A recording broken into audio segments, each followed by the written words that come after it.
Ito ang pinakamagandang hanap buhay dito guys, piggery.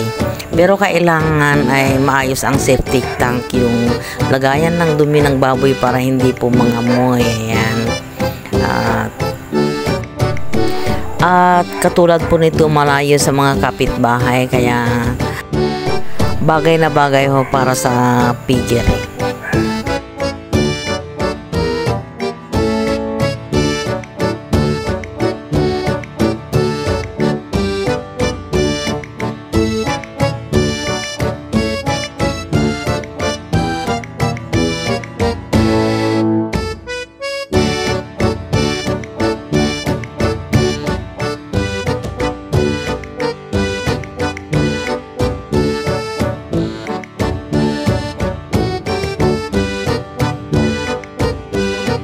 At kailangan ho, meron ho kayong hose. Ayan, para sa paglinis po ng ating mga dumi ng baboy.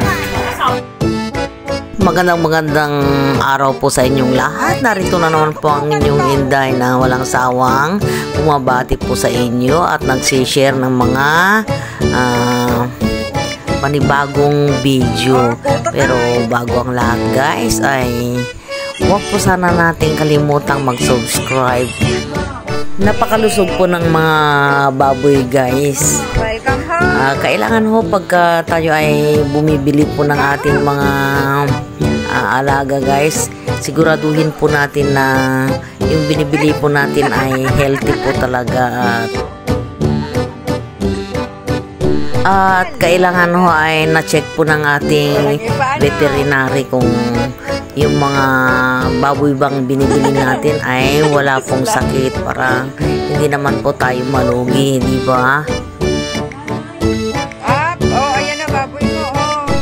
Ang alam ko dyan guys, para malusog po ang ating mga big guys, at saka para hindi po tayo malugi, alamin po natin yung mga tamang pagpapakain, ganyan. Tapos kailangan pong, alam ko may bakuna yan eh, kailangan po natin pabakunahan yung baboy para makaiwas po sa mga sakit, ganyan, sipon, ganyan. Kasi parang tao rin po yan eh. May mga vaccination din po yan para lumaki po na malusog po ang ating mga alaga.